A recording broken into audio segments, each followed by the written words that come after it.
cuando la misericordia de Dios viene a tu vida, tú vas a ser libre.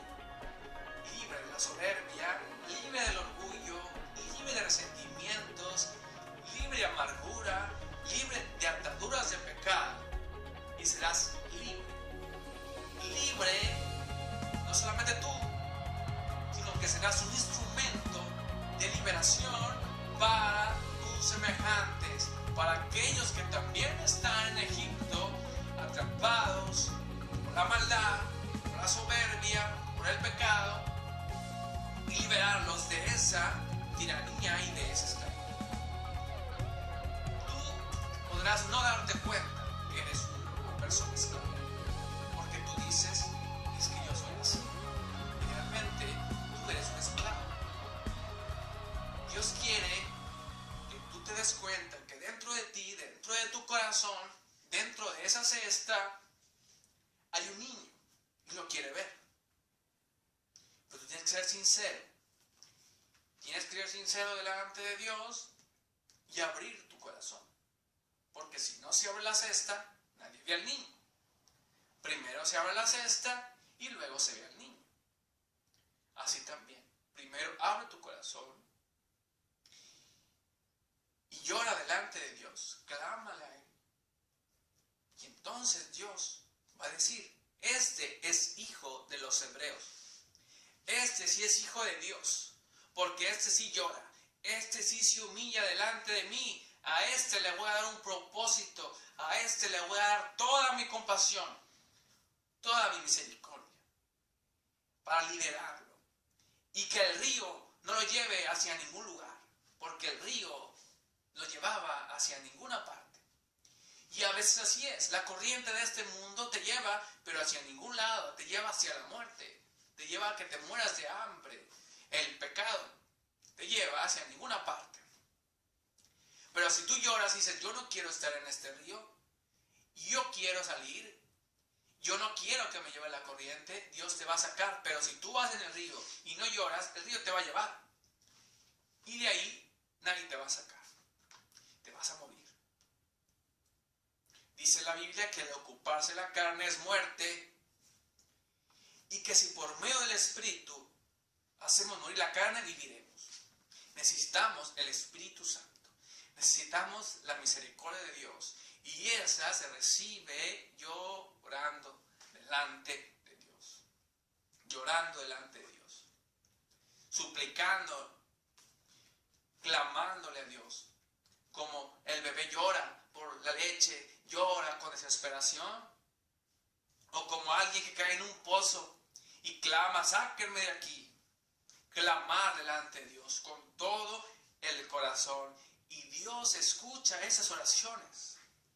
Porque a veces oramos como un rezo, desganado, sin ánimo. Pero no usamos la fuerza del corazón. No suplicamos delante de Dios. Por eso es que a veces no nos escucha. A veces esas oraciones parecen no ser escuchadas. Porque no vienen con todo el corazón. Dice, clama a mí y yo te responderé. Suplícame a mí y yo te responderé. Y te enseñaré cosas grandes que tú no conoces. Cosas grandes. Moisés hizo cosas grandes. Dios le mostró cosas grandes. Escuchó la voz de Dios. Los llevó al monte Sinaí.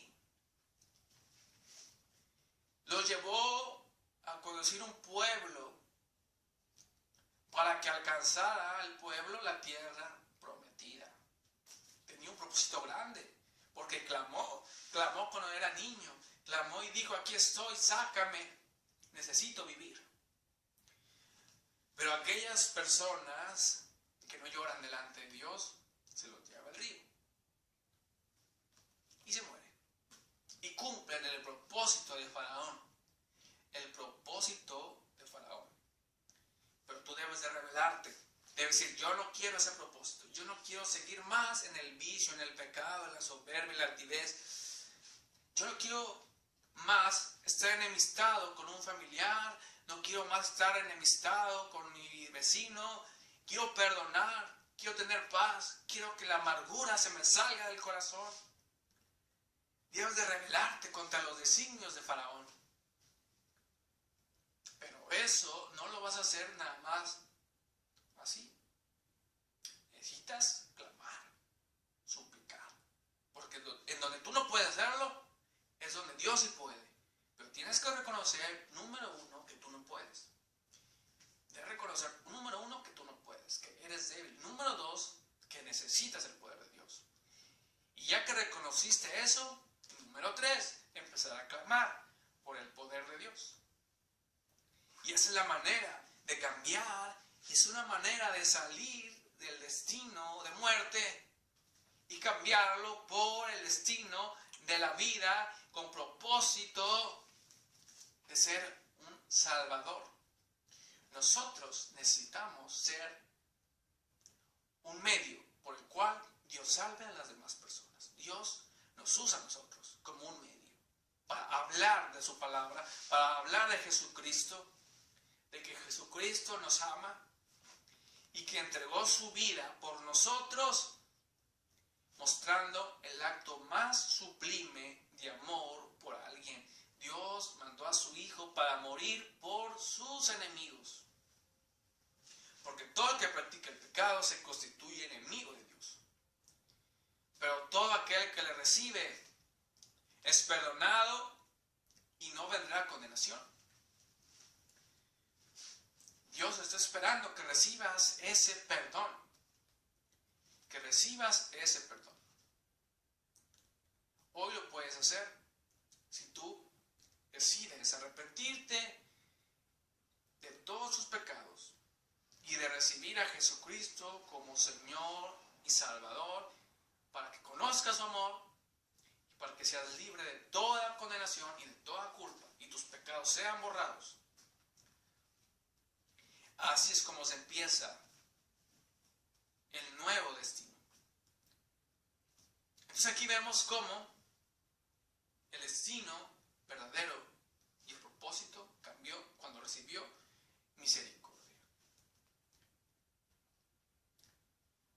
Pues bien, este es el mensaje que les quería compartir. Espero que les haya sido de bendición y edificación. Que Dios los bendiga.